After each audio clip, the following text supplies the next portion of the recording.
Well, folks, glad you could join me again. I just left that area where we did that little bit of a hunt there.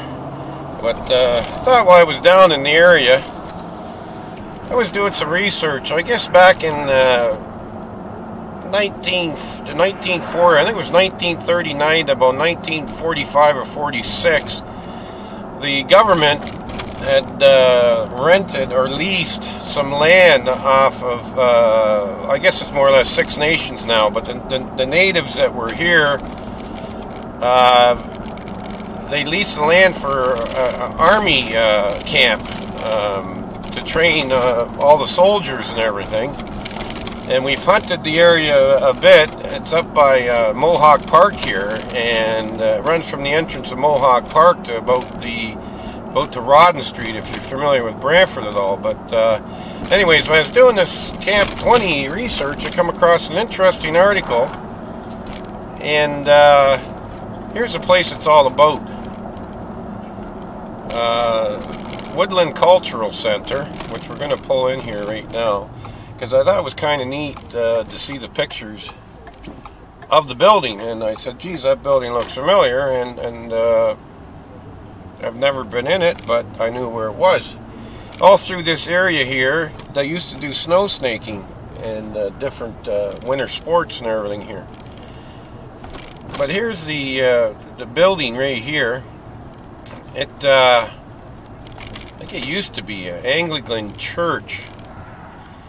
And here's the article that I come across, and it says, the International Tribunal into Crimes of Church and State. And the headline of it was Mass Execution of Children Alleged. And it starts out where they must have talked to somebody that was maybe here at the time. And it reads, my brother Rufus saw them take all the children and stand them up next to a big ditch. And then the soldiers shot them all, and they all fell into the ditch. Some of the kids were still alive, and they just poured the dirt on top of them and buried them alive. So I thought that was a little bit disturbing. Living here in Brantford, I've never heard of that before. And right here, I'm going to show you the picture. And apparently, these were the kids here. I'm sorry if it won't focus in. There we go. These are the kids here that were executed.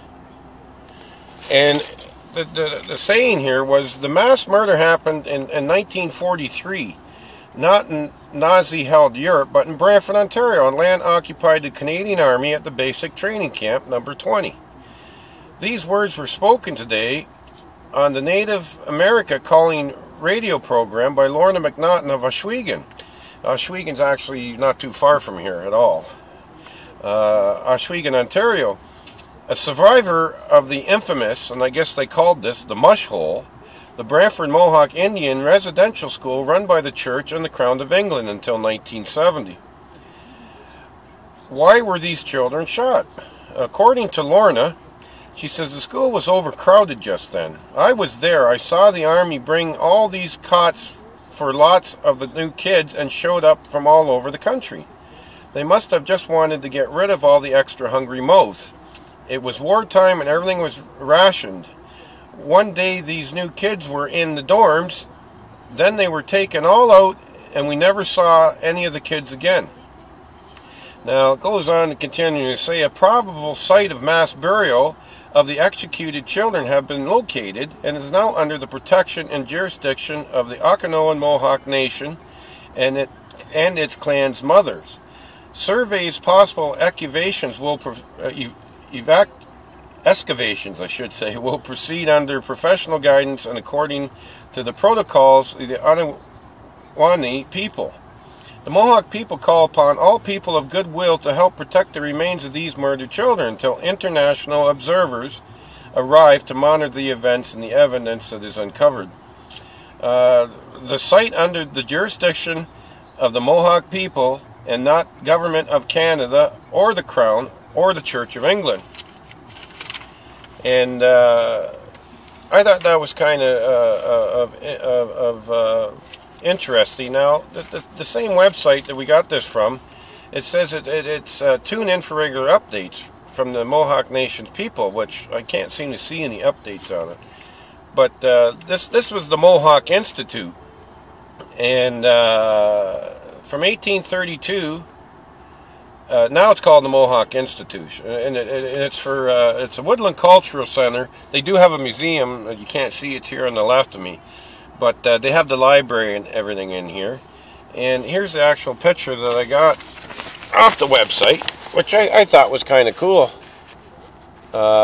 As you can see, there's stuff missing on the building now, but there is a plaque right here, and we'll see if we can get close enough to read what it says.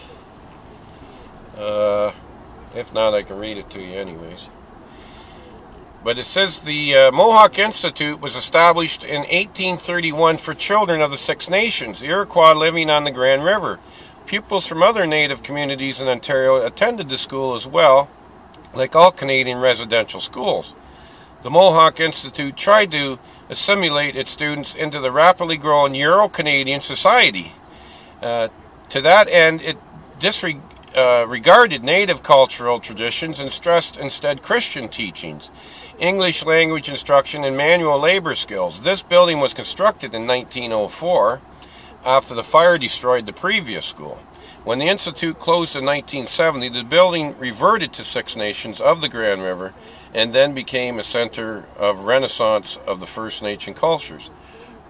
So, more or less from what I can understand from that is with all the Christians' beliefs, they were trying to convert them from their own beliefs, and then in the long run, now it's converted back to their own ways and means and traditions of their own beliefs of the Six Nations.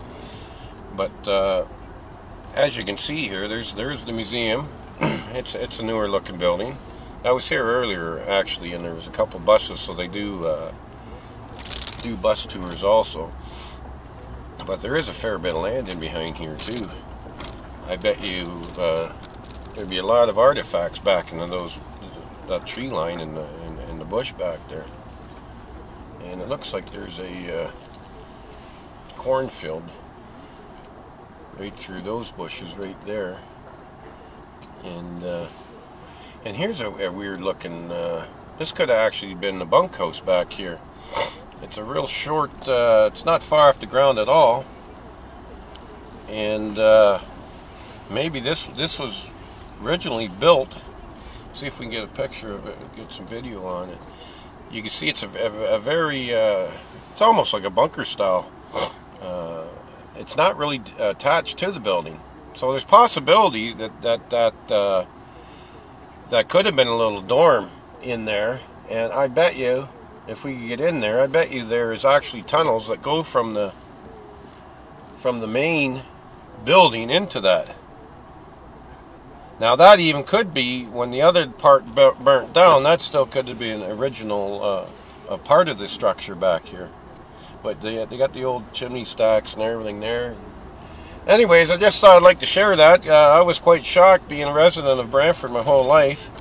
And hopefully I'm going to see if I can find some updates on whatever occurred to this. I was on the, come across where they had an actual, one of those fancy ground x-ray machines here. And it showed them using it, but there wasn't much explanation on anything, or if they ever did find anything, or what, because I thought if they did find a mass grave, that definitely we would have heard about it for sure. Well, anyways, you guys have a good day. Thanks for watching.